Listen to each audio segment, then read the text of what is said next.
Hello students, in this video I will teach you chapter number 14 from English grammar. The name of the chapter is pronouns. Please read along with me so that you understand the chapter in a better way. इस video में मैं आपको chapter 14 पढ़ाऊंगी. Chapter 14 का नाम है pronounce. आप साथ में ही पढ़ेंगे मेरे ताकि आपको ज़्यादा अच्छे से समझ आ जाए. Read the sentences given below. Ravi has not come to school today. Ravi is not well. Ravi visited the doctor yesterday. The doctor gave Ravi medicine. Ravi feels that if Ravi takes the medicine regularly, Ravi will recover soon.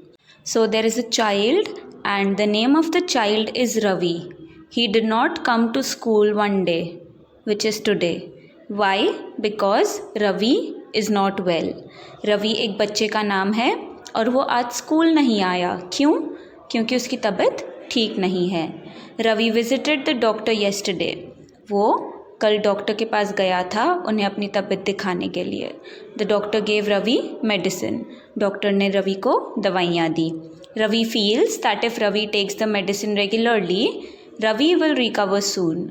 और रवि को ऐसा लगता है कि अगर वो रोज़ medicine लेगा जितना टाइम के लिए उसको दिया गया है बिना भूले तो वो जल्दी से ठीक हो जाएगा. Don't you think it sounds awkward? अब आपने अगर इसे इंग्लिश में पढ़ा तो ये थोड़ा अजीब लगेगा. क्यों? क्योंकि यहाँ पे हर बार रवि का नाम आ रहा है इसीलिए. तो अब हम इसे अलग तरीके से पढ़ते हैं. Now let us read these sentences. Ravi has not come to school today. He is not well. He visited the doctor yesterday. The doctor gave him medicine. Ravi feels that if he takes the medicine regularly, he will recover soon. ये वाला थोड़ा better लग रहा है, sound कर रहा है क्योंकि हम बार बार रवि रवि रवि नहीं बोल रहे हैं. हम यहाँ पे he, him, his ये सब यूज़ कर रहे हैं. So the noun Ravi has been replaced by he and him. He and him are pronouns. तो रवि एक नाउन है और उसे एक ही बार यूज़ किया जाता है अगर हम उसी के बारे में हर सेंटेंस में बात कर रहे हैं. हमें बार बार रवि बोलने की ज़रूरत नहीं है. हम एक बार रवि का नाम लेकर या तो ही या फिर हिम यूज़ कर सकते हैं जैसे इन पैराग्राफ में किया गया था. और ही और हिम प्रोनाउंस होते हैं. So now what are pronouns? Pronouns क्या होते हैं? प्रोनाउंस आर यूज्ड फॉर और in place of nouns. Nouns के लिए या फिर नाउन्स के जगह पर हम प्रोनाउंस यूज़ करते हैं. जैसे रवि, हमने रवि के लिए उस पैराग्राफ में ही और हिम यूज़ किया था तो वो रवि के लिए किया था और रवि के जगह पे भी किया था. पहली बार हमने रवि लिखा. क्यों? क्योंकि उसका हमें पता चलता है कि कौन सा बच्चा स्कूल नहीं आया. तो हमने एक बार नाम लिखा. अब उसके बाद जब तक रवि की बात चल रही है तब तक हम उस नाम के जगह हम प्रोनाउन यूज़ कर सकते हैं. तो आई होप अब आपको इसका डेफिनेशन समझ आ गया हो. मैं आपको एक अलग एग्जाम्पल देती हूँ. For example, Sushma is a new student in class 4. Sushma एक नई स्टूडेंट है क्लास 4 में. Sushma loves to eat food. Sushma को खाना खाना बहुत पसंद है. Sushma is an intelligent girl. Sushma एक बहुत ही इंटेलिजेंट लड़की है. तब हम हर बार सुषमा यूज़ कर रहे हैं, इसकी जगह हम क्या यूज़ कर सकते हैं? Sushma is a new student in class 4. She loves to eat food and she is a very intelligent student. तो हमने सुषमा को एक बार मेंशन किया, उसके बाद हमने शी यूज़ किया. तो क्योंकि सुषमा नाउन है उसके जगह हमने आगे और उसके लिए प्रोनाउन यूज़ किया और प्रोनाउन था शी. आई होप आपको इतना समझ आ गया हो. Now let's read more about pronouns. अब हम प्रोनाउंस के बारे में और पढ़ते हैं. A pronoun makes a sentence simpler and shorter. Pronoun के वजह से, प्रोनाउन के मदद से हम एक सेंटेंस को सिंपल और छोटा बना सकते हैं. It is easy to read and understand. अगर हम सेंटेंस में प्रोनाउंस यूज़ करते हैं तो वो बहुत ही ज़्यादा ईजी होता है रीड करने में और समझने में. एग्जाम्पल्स ही, शी, इट, दे ये सारे प्रोनाउंस हैं. Let us understand the correct use of it. अब हम समझते हैं कि इट कहाँ पे यूज़ किया जाता है एक सेंटेंस में। Example, the donkey fell down because the donkey was tired. Donkey नीचे गिर गया, क्यों? क्योंकि डोंकी थका हुआ था। तो हमने यहाँ पे 2 बार डोंकी मेंशन किया है, पर हमें पता है अगर पहले हम डोंकी लिख रहे हैं तो हम आगे भी उसी की बात करेंगे उस सेंटेंस में। तो हम इसे प्रोनाउन के साथ कैसे लिखेंगे? The donkey fell down because it was tired. तो यहाँ पे जो प्रोनाउन इट है वो रिप्लेस हो गया द डोंकी से। द डोंकी के जगह हमने इट लिख दिया। When we are talking about a person और a thing then we use it. जब हम किसी इंसान या फिर किसी नॉन लिविंग थिंग के बारे में बात करते हैं तब हम इट लगाते हैं। जैसे अभी हमने डोंकी वाला एग्जाम्पल पढ़ा था, एक बार वापस पढ़ते हैं। The donkey fell down because the donkey was tired. तो अब हम इसे लिखेंगे the donkey fell down because it was tired. तो एक और एग्जाम्पल मैं आपको देती हूँ। The pen broke because the pen fell down. Pen टूट गया क्योंकि वो पेन नीचे गिर गया था। तो अब हम क्या लिखेंगे? The pen broke because it fell down. तो यहाँ पे पेन के बारे में बात हो रहा है। पेन का कोई जेंडर नहीं होता है, पेन न्यूटर जेंडर है, तो इसीलिए हम वहाँ पे इट लगाएंगे। न्यूटर जेंडर कौन से जेंडर होते हैं? Neuter gender non living things के लिए होते हैं, जैसे pen, pencil, book. Now let's read about some more pronouns. Some common pronouns are I, me, we, us, he, him, it, you, she, her, they, them. तो कुछ और pronouns हैं जो बहुत common है, जो बहुत ज़्यादा यूज़ होते हैं हर सेंटेंस में। मैं वापस इन pronouns के नाम लेती हूँ। I, me, we, us, he, him, it, you, she, her, they, them. अब हम इन्हें कैसे यूज़ करते हैं वो हमें आगे पता चलेगा। Now moving on to the first exercise. Underline the pronouns in the following sentences. अब हम फर्स्ट एक्सरसाइज करेंगे और इस एक्सरसाइज में हमें प्रोनाउंस को अंडरलाइन करना है जो इन सेंटेंसेस में दिए हुए हैं। First sentence, Sita told Gita that she should work hard. अभी हमने ऊपर लिस्ट बनाई हुई है, हमने कुछ कॉमन प्रोनाउंस अभी रीड किए थे, तो उसमें से एक कॉमन प्रोनाउन है शी, तो इसीलिए हम शी को अंडरलाइन करेंगे। Sita told Gita that Sita should work hard. तो ये सेंटेंस वियर्ड है, अजीब है, इसीलिए हम वापस सीता नहीं लिखेंगे, हम शी लिखेंगे। शी क्यों लिखेंगे? क्योंकि सीता एक लड़की है। Moving on to the next sentence, Reema's mother told her to rest after school hours. यहाँ पे हर प्रोनाउन होगा। हम सेंटेंस को ये नहीं लिखेंगे कि Reema's mother told Reema to rest after school hours. हमें पता है रीमा की मम्मा उससे ही बात करेगी, तो हमें बार बार रीमा लिखने की ज़रूरत नहीं है, तो इसीलिए हम हर लिखेंगे। Next sentence, the movie was a flop because it was boring. The movie was a flop because the movie was boring. तो हमें ये बार बार लिखने की ज़रूरत नहीं है। प्रोनाउंस हमें कैसे हेल्प करती है? वो सेंटेंस को शॉर्ट कर देती है। तो हम द मूवी की जगह इट लिखेंगे, क्योंकि इट भी एक प्रोनाउन है, आपने ऊपर लिस्ट में पढ़ा था। तो इसीलिए the movie was a flop because it was boring. यहाँ पे इट एक प्रोनाउन है। Next sentence, she is leaving the school because her father is getting transferred. तो यहाँ पे अब 2 प्रोनाउंस है इस सेंटेंस में, शी और her. She is leaving the school, ये स्कूल छोड़ रही है, क्यों? क्योंकि उसके पापा का कहीं ट्रांसफ़र हो गया है। So in this sentence the pronouns are she and her. Next sentence, the boys are shouting because they have won the basketball match. तो यहाँ पे सेंटेंस का मतलब क्या है कि बहुत सारे लड़के जो हैं वो सारे चिल्ला रहे हैं, क्यों? क्योंकि उन्होंने बास्केटबॉल मैच जीत लिया। तो क्योंकि यहाँ पे हम ये नहीं लिखेंगे कि the boys are shouting because the boys have won the basketball match. हम ये नहीं लिखेंगे क्योंकि हमें पता है कि ये सेंटेंस उन बॉयज़ के बारे में है, तो हम सीधा लिखेंगे the boys are shouting because they have won the basketball match. तो यहाँ पे दे प्रोनाउन हुआ। Next sentence, Mona and Malini went to the zoo but they had to come back because it was closed. तो यहाँ पे दे और इट प्रोनाउन है।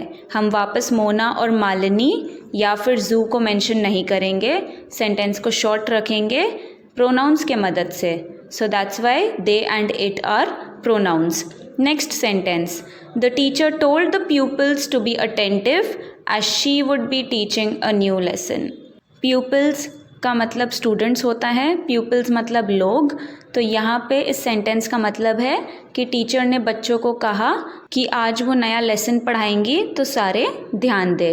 So in this sentence the pronoun has to be she because the teacher वापस sentence में repeat नहीं करेंगे, pronoun के हेल्प से हम सेंटेंस को शॉर्ट रखेंगे।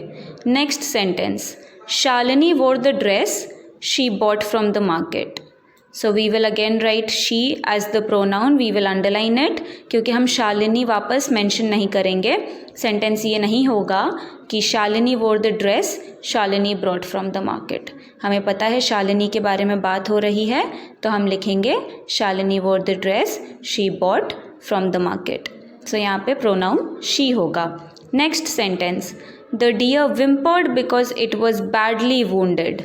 So यहाँ पे इस सेंटेंस का मतलब है कि जो डियर है उसे बहुत दर्द हो रहा था क्योंकि उसको बहुत ज़ोर से चोट आई थी।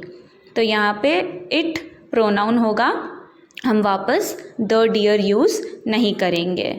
Last sentence, Ruskin Bond is a writer, he has written many stories. So हमने एक बार रस्किन बॉन्ड का नाम ले लिया है, हम वापस नहीं लिखेंगे।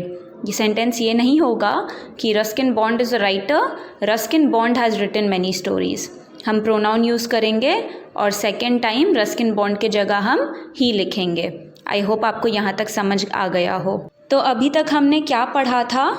हमने ये पढ़ा था कि प्रोनाउंस वो होते हैं जो नाउन्स के जगह या फिर नाउन्स के लिए यूज़ होते हैं, और कुछ प्रोनाउंस हैं, मैं उन्हें वापस बताऊंगी।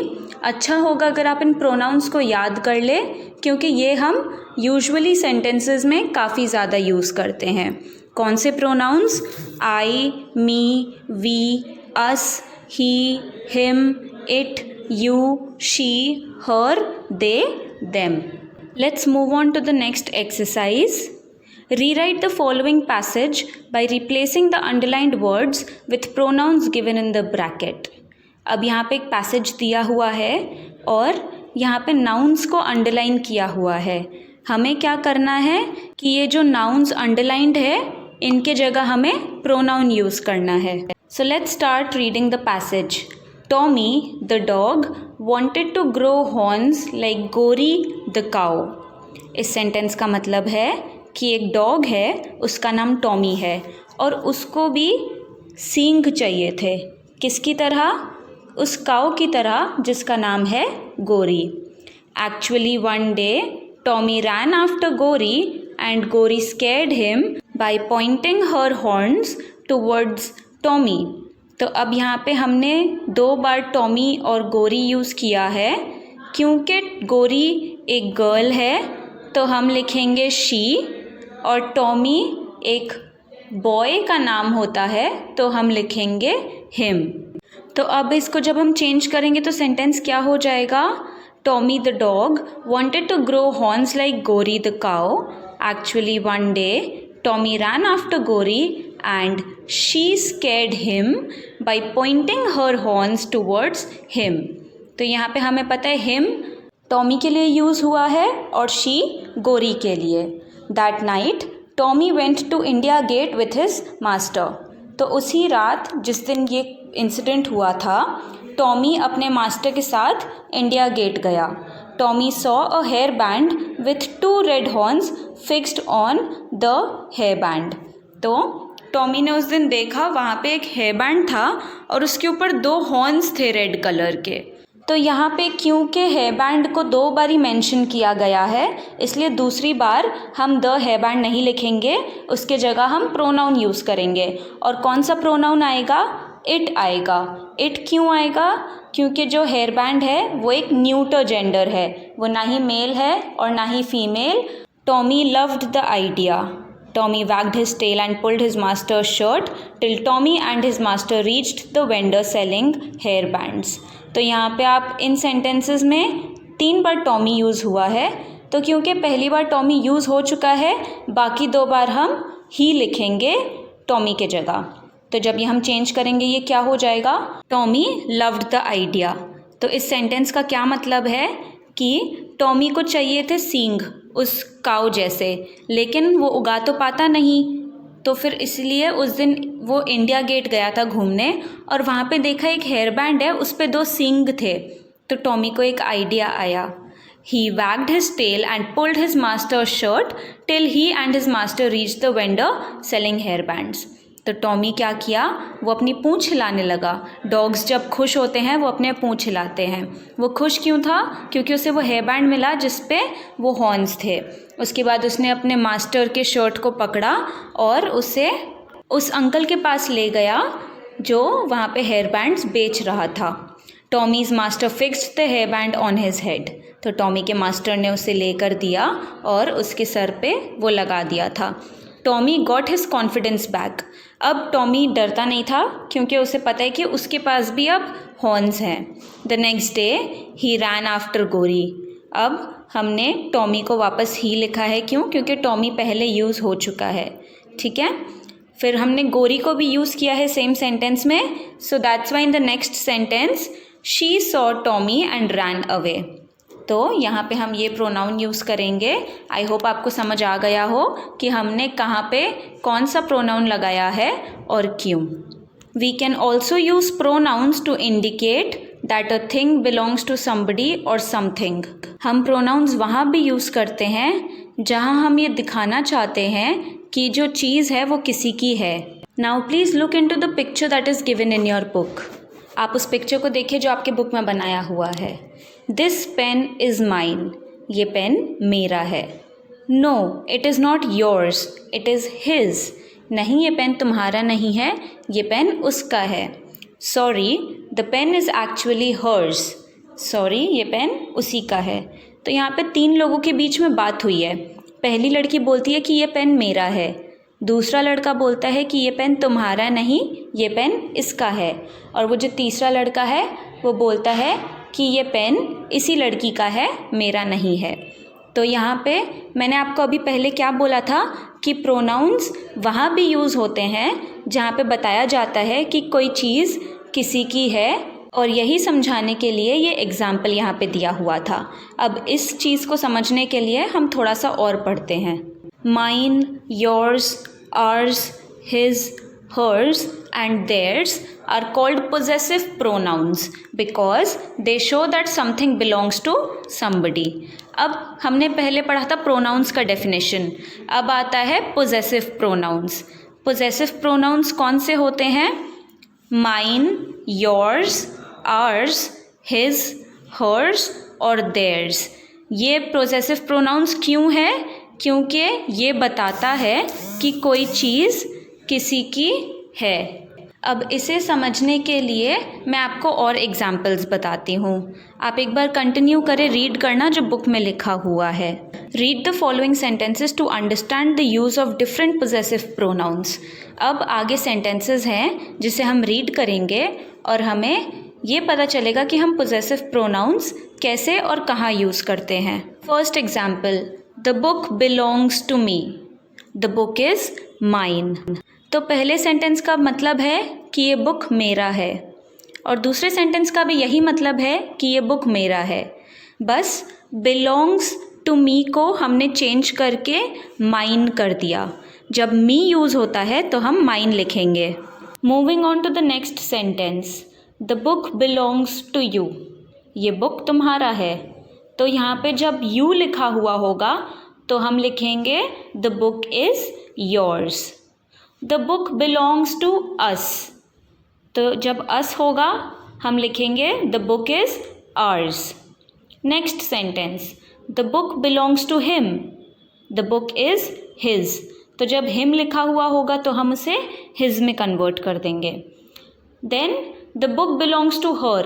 The book is hers. तो जब her होगा तो हम वापस her लिखेंगे पर हम hers कर देंगे. The book belongs to them. The book is theirs. So them के जगह हम theirs लिखेंगे. These toys belong to you all. These toys are yours. तो जब you all लिखा हुआ होगा हम yours लिखेंगे. ये याद करने का है, आप याद कर लेंगे तो ज़्यादा अच्छा होगा. आप गलती नहीं करेंगे, आप भूलेंगे नहीं. तो आप एक बार वापस पढ़ें, मैं आपको शॉर्ट में बताती हूँ. जब the book belongs to me लिखा हुआ था तो जहाँ me आएगा हम पोजेसिव प्रोनाउन यूज़ करके उसे माइन कर देंगे. जहाँ you आएगा हम yours कर देंगे.